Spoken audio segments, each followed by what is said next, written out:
Welcome back, folks. We're moving into chapter 10, the gender politics and the politics of gender. As I reflect on my life, this is probably the most interesting time as far as gender and politics and how it played out in our election cycle.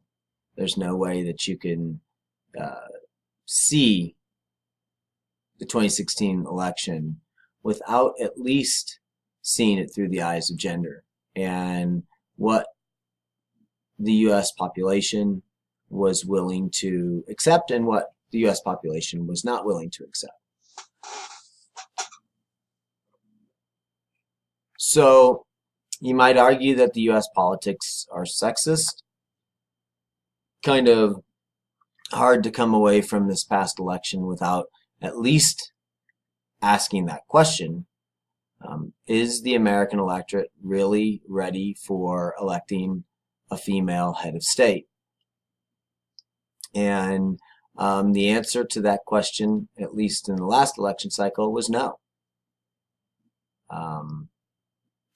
Was that more a response to Hillary Clinton herself, her favorable and unfavorable responses from the general electorate, the social construction of Hillary Clinton since the late 80s, as her and Bill moved from Arkansas politics into national politics,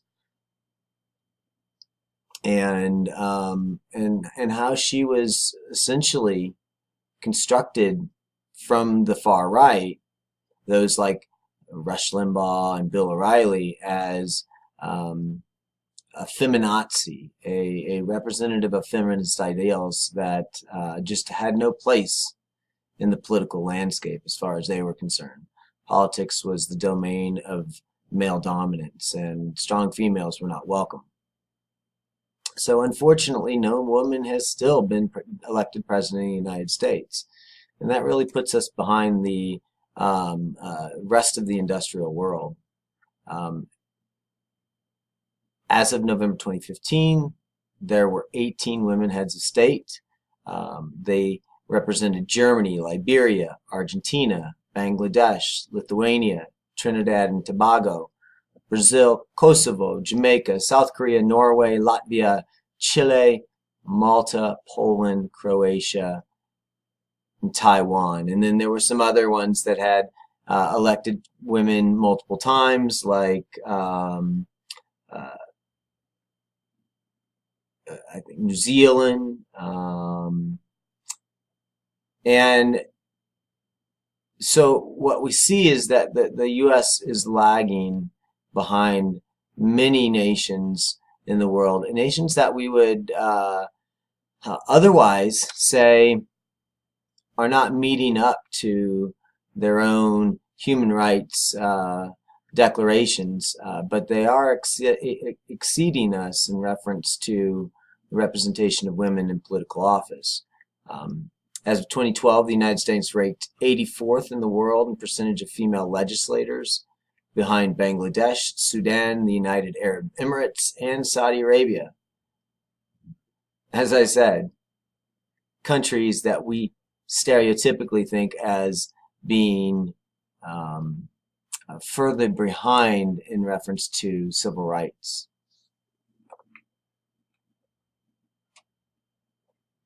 So there's three social science-based explanations for this inequality. The first is prejudice. Prejudice, as we've talked about before, prejudice is overall attitudes that people have. Now, this might result in discrimination over time, but it certainly reference to the way people think and the way people, how people construct their realities about what women and men should do. So in this respect, men are prejudiced against women and use stereotypes about women to suggest they are unfit for the duties of public office.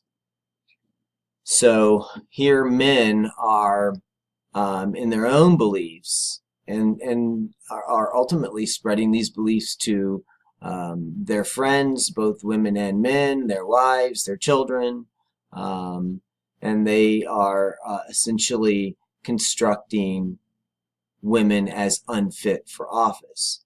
There's also an internalized sexism where women are socialized to be reserved and demure,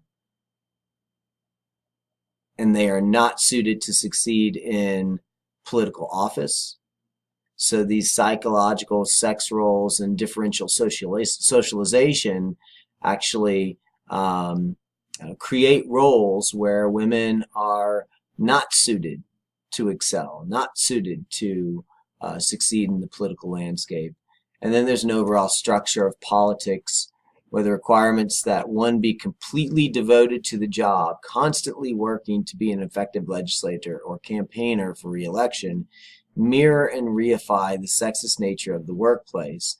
And as always, these high-pressure careers of political influence preclude the family life and require this networking that women do not typically have, because women are still shouldering the primary responsibility of child rearing. And so a lot of these networking conferences are intentionally put at early in the morning, where most women are not able to make these appointments, these networking opportunities, because they have to get the kids ready to go to school.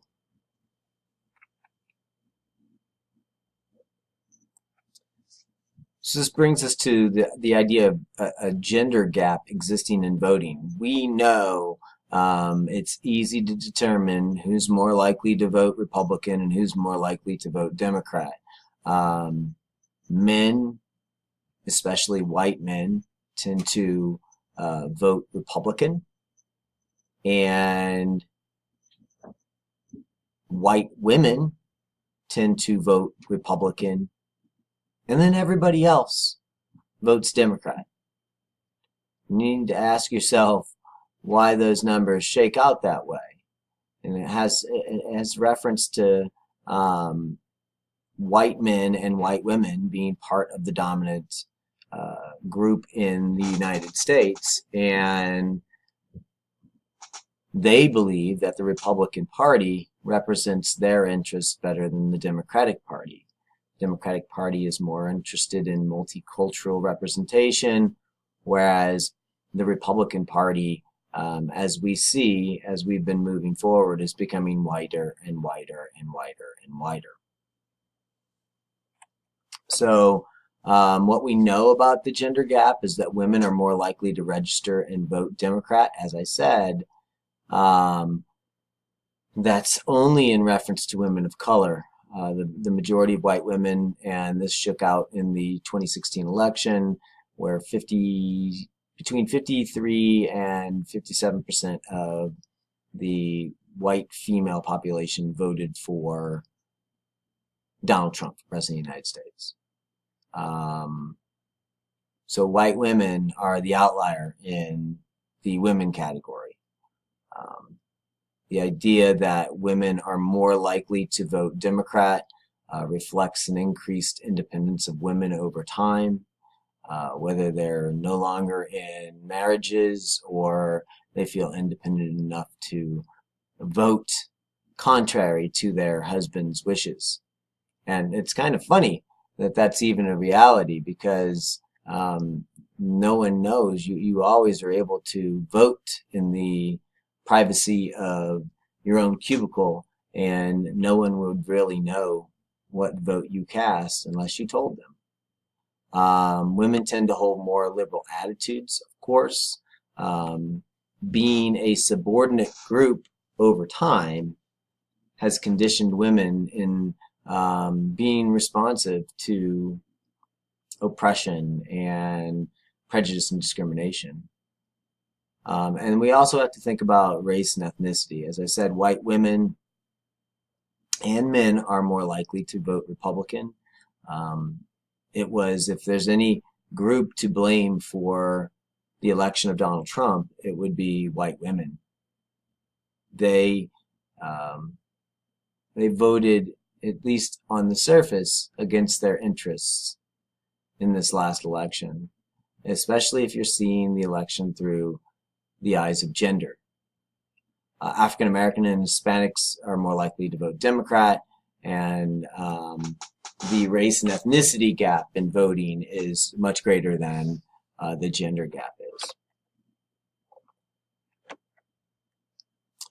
So there's as we in a male-dominated society, masculinity is going to be the dominant form, and you're going to see the expression of masculinity in all institutions that are constructed by this perspective, this ideology, and we see it in politics as well.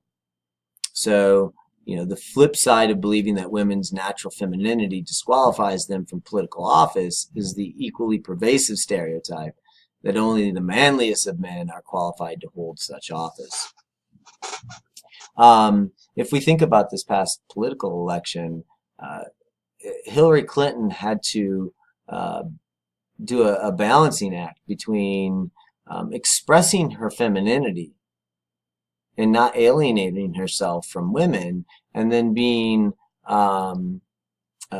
willing to also be aggressive and express some traditionally masculine characteristics in the political landscape, and so this was a real tightrope to walk, because if she was too masculine, she would be seen as trying to be one of the boys and alienate a certain part of the population. And if she was too feminine, she would be considered and constructed in the traditional way as unfit for office. Whereas Donald Trump was able to be as male and as aggressive and as sexist as he wanted to be, because that's what the overall ethos in our society supports. Aggressive men are successful. So when you think about this, we're really talking about two types of masculinity that are at play for heads of state. There's either the paternal, rational, balanced personality, or the aggressive, boisterous, combative personality. The paternal, rational balance, it's interesting because the previous two presidents, and one being Donald Trump and the other being Barack Obama, exemplify these two strategies, these two categories. Obama was paternal, rational, and balanced, whereas Trump is aggressive, boisterous, and combative, and, may I add, possibly deranged. But nevertheless, the two models do play out in this last election process. As we mentioned earlier, political parties and ideas are gendered. Democrats are represented or representative of the minority populations, whereas Republicans are representative of the dominant white populations. And we see that we are still a deeply divided electorate. Whether those deep divides are in reference to race, gender, ethnicity, they are still existent. It's that dominant trying to continue to control the political landscape as the ground underneath it is eroding away due to a multicultural growth of influence in the United States.